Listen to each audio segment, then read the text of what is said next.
Merhaba, ben Ergün Karakuş. Bu videoda emlak endeksi üzerine konuşacağız. Emlak endeksi nedir? Emlak endeksi ne işe yarar? Bunlardan bahsedeceğim.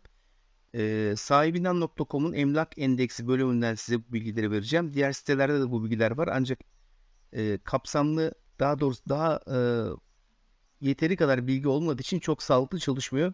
Ama malum bilindiği üzere sahibinden.com ülkemizdeki en büyük veri tabanına sahip olduğunu düşündüğüm için burayı seçtim.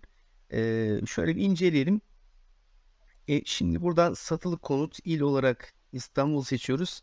İlçe olarak ben 3 tane ilçe seçeceğim. Bir tanesi Avcılar. Merkez Mahallesi olsun. Evet, çıktı. Bakın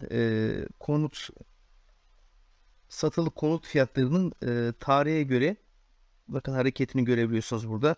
2022 Şubat'ta 9.000 liradan 20 bin liraya kadar çıkmış gibi görünüyor şu anda. Metrekare fiyatı tabi bunlar. Satılık fiyatlarına bakalım. Satılık fiyatları 1 milyondan ortalama olarak 2,5 milyona kadar çıkmış. Yani %139'luk bir değişim olduğunu gösteriyor burada. Şu anda 2,5 milyon görünüyor. Kiralıklara bakalım.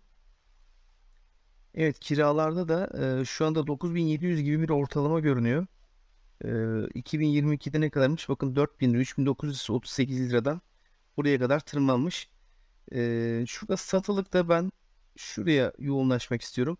Konut alırken amortisman süresi diye bir kavram vardır. Buraya dikkat etmek lazım. Bu ne anlama geliyor? Öncelikle bunu açıklayayım. Konuttan alacağınız kira ne kadar da karşılıyor? Yani kaç ayda ya da işte bunu yıla çevirsek kaç yılda kendi kendine ödeyecek? Tabi bu hesap şey olarak hesaplanıyor. Sabit kira getirisi olarak hesaplanıyor. Bu tabi zamanla artacağı için burada her yıl tabi sabit kalmayacak. Belli bir yüzdeyle artacaktır. Bunun bir hesaplaması var tabii ki. Onu da daha sonraki videolarda gösterebilirim size. Yani siz sabit kirayı getirisi elde etseniz 20 yılda 20 yıl 7 ayda bu evi ödüyordunuz. Şubat 2019'da ve bakın korkunç bir yükseliş var burada. Yani 6 artmış. Ne yapar? Bu %10 olsa 2 yapar.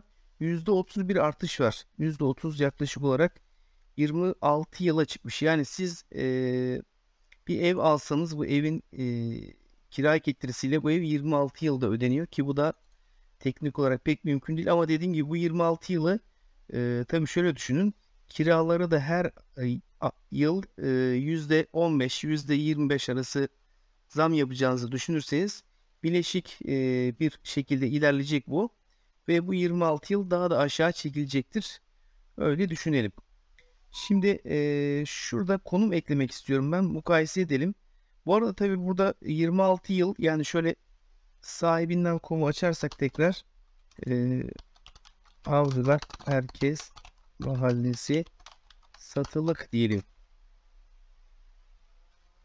Avcılar semt olarak merkez seçelim buradan.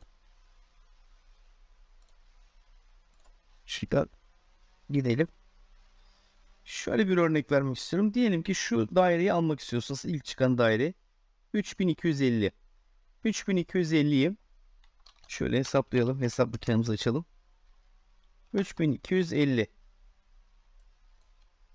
milyonlarımızı da ekleyelim. Böyle diyelim ki siz bu evden 7.000 lira ya da 8 bin lira kira alacaksınız. Bölü 8.000 406 ay çıktı. Bölü 12 33 yıl çıktı. Yani 8.000 lira alırsanız 33 yılda bu ev kendi kendine ödeyecek. Tabii 8.000 lira şu anki şartlarda, yani bu videoyu çektiğim 6 Nisan Perşembe günü 2023 günü itibariyle 8.000 lira kira pek bulunacak bir kira değil. Yani 10 bin 15 bin lira tırmanmış kiralar. Bir daha hesaplayalım. 3250 bölü, diyelim ki siz 12 bin lira kira aldınız. Bölü 270 bölü 12 22 yılda çıktı. Eğer 12 bin lira kira alırsanız şuraya bakalım. Evet, şurada demek ki sahibinden konu burada kiraları Kaçtan hesaplamış? 9770'ten hesaplamış. Şu 9770'ten hesaplarsanız işte o kadar yıla denk geliyor.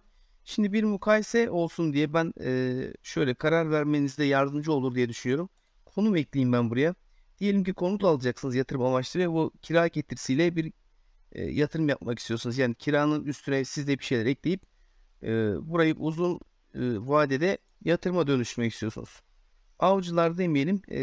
Ne yapalım? Beylikdüzü yazalım. Beylikdüzü hangi Büyükşehir Mahallesi merkez.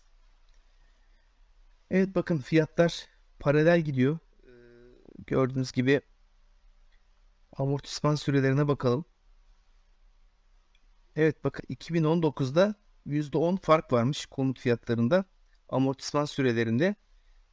Şurada bakın fark kapanmış gibi amortisman sürelerinde. Burada tabii şu kafanızı karıştırmasın. Beylikdüzü ve Avcılar fiyatları aynı mı? Hayır, aynı değil. Ama şöyle bir paralellik var. Ee, Kira fiyatları ve konut fiyatları Beylikdüzü'nde daha yüksek olduğu için ve ikisi de yüksek olduğu için birbirine böldüğümüzde aynı oran çıkıyor. Gördüğünüz gibi. Yani şöyle örnek vereyim. Beylikdüzü'ndeki ev 3 milyon. Buradaki Avcılar'daki ev 2 milyon olsun. Avcılardan 5.000 lira kira alırsanız işte Beylikdüzü'nden 7.500 kira alıyorsunuz ve amortisman süreleri aynı süreye varmış oluyor. Bir tane daha eklemek istiyorum ben buraya. İstanbul Esenyurt'tan yine bu ayarda bir yer eklemek istiyorum. Neresi var burada? Esenkent'i seçmek istiyorum. Evet, Esenkent burada biraz yüksek çıktı gördüğünüz gibi. Yani bu tabloya bakarak şuna karar verebilirsiniz. Ben yatırım amaçlı nereden ev almak istiyorum? Tabii ki bu tabloya göre nereden almanız lazım? Avcılar Merkez Mahallesi'nden ev alırsanız eğer bu daha kısa sürede kendi kendine ödeyecektir ya da kira getirisi ile evin bedelini mukayese ederseniz daha düşük çıkan 26 yıl daha mantıklı burada.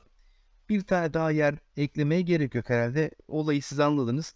Şurada filtrelemeleri yapabilirsiniz. 2+1 almak istiyorum. 2+1'de durum böyle. Diğer taraflarda bilgi çıkmadı sanırım.